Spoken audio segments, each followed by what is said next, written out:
The last 3 years of war have shown no mercy to either side.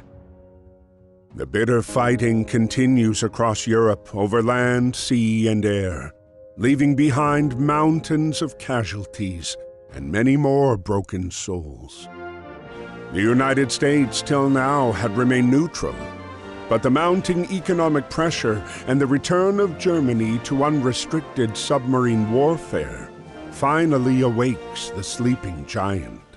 On April 6, 1917, the United States declares war on Germany. Within months of the declaration, the U.S. Army launched the first universal draft. And despite enduring segregation in their own country, over 360,000 African Americans enlist, eager to show their patriotism in hopes of returning home as heroes. James is one of these men.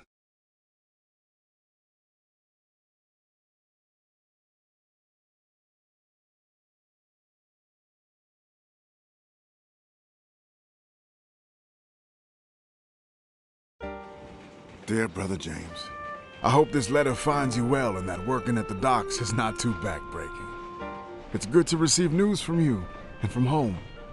Keeps my mind off of the war. We wallow in the trenches, in the mud among the rats and the dead bodies, afraid that if we stand tall, we might catch a bullet. But if you take anything from my letter, I want it to be this. Do whatever you can to stay away from this madness. You followed me everywhere when we were kids. But please, don't follow me here, James. There is nothing here but misery and death. Be safe and stay home. Freddie.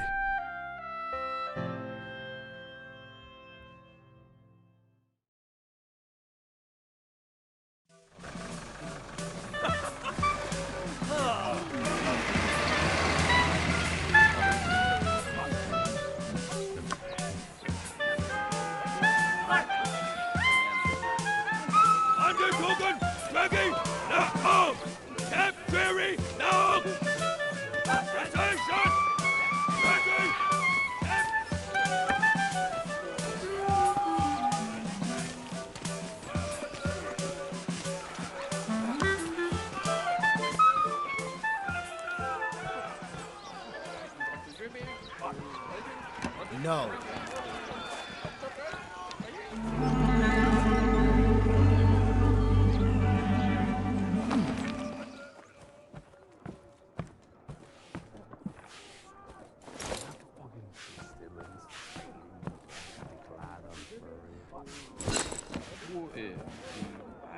Up! Up!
Dear Freddie, it's good to hear from you. Sorry to disappoint, but it looks like I'm following you around again. I've already enlisted with the 15th New York National Guard Regiment, or the old 15th, as they call us. We're done with our training and on our way to the front. We'll sail from New York to France. We're on our way to help you win the war. But don't you worry about me. I can take care of myself just fine. Your little brother, James.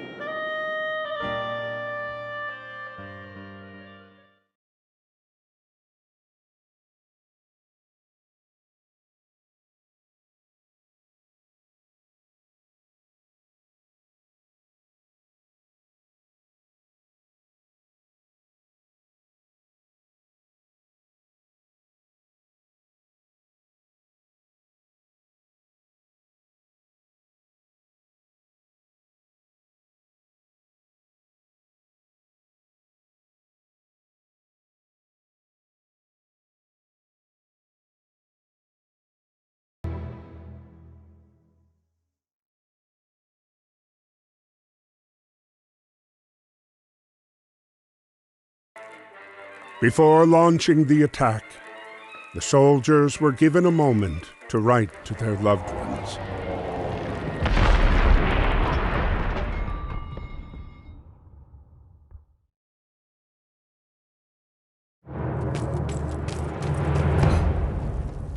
Aim.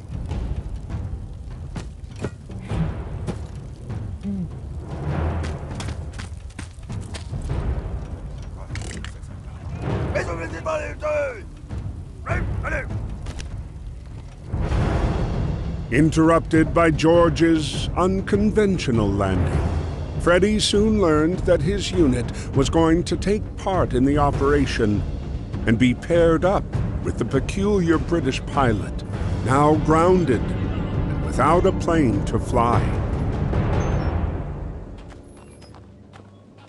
10 hot! Oh! Ready?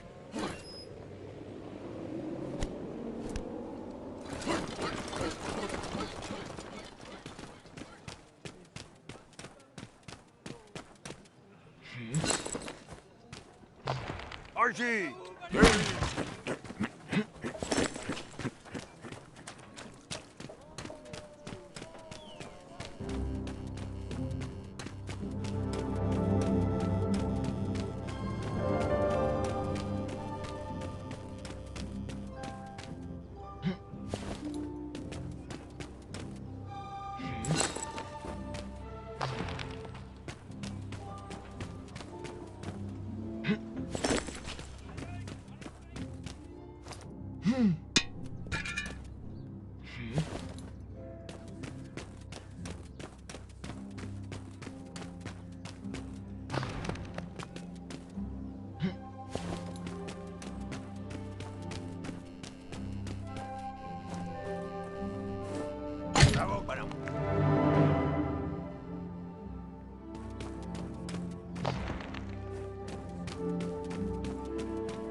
Despite his haphazard flying, George managed to pinpoint the enemy's location. He relayed the information to Freddie, who then launched the strike on the enemy cannons. But despite the triumph of reclaiming Vimy Ridge after 3 long years, their victory was marred by the dead bodies strewn across the hillside.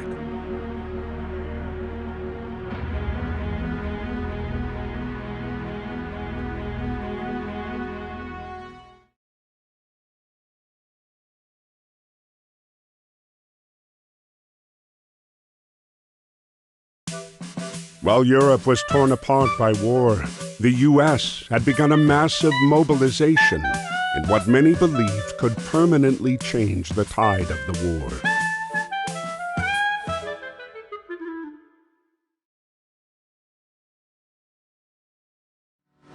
Aboard the USS Pocahontas was a racially segregated unit, the Old 15th, made up almost entirely of African-American soldiers.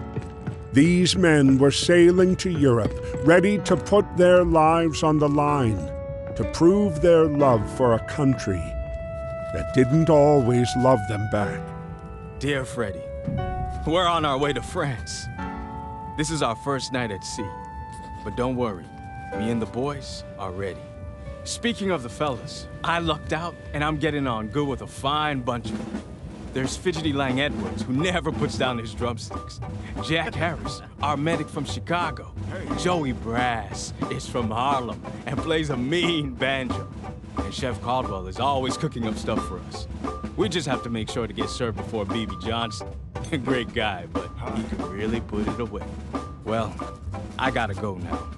Practice is about to start and there's no jazz band without a clarinet.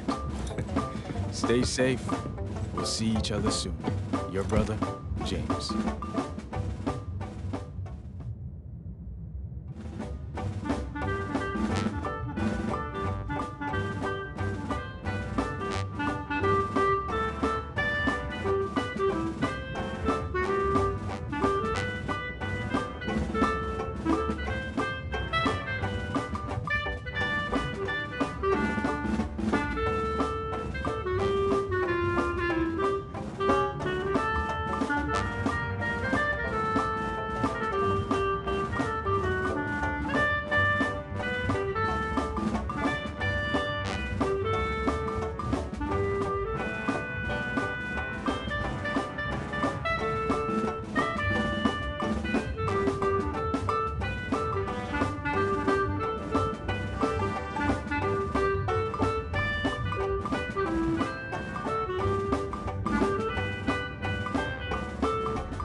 As the Pocahontas continued to cross the Atlantic, their encounter with the German U-boat 155 brought them ever closer to the fight. Entering the battlegrounds of the war, their ship was spotted by Ernst.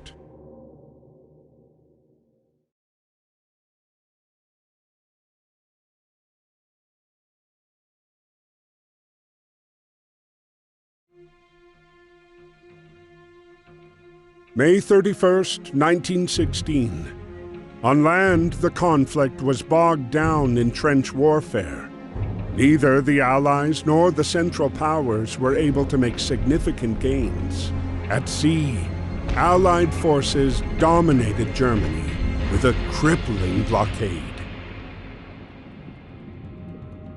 Determined to stay away from the war, Ernst escaped to the solitude offered by the depths of the sea. It was here below the surface that he scavenged, hoping to eke out a living.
As his boat settled on the seabed, Ernst began to come to terms with the war's inevitable, all-consuming power. Defeated and alone, he could feel the Jutland waters' cold embrace tightening around him.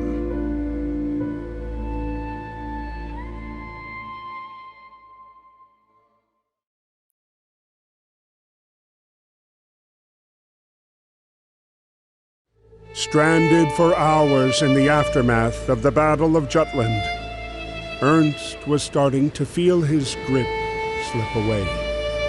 But when the merchant sailors aboard the submarine, the Germania, came to his aid, they not only saved Ernst's life, they also took him in as one of their own. In them, Ernst found kindred spirits and instantly felt right at home.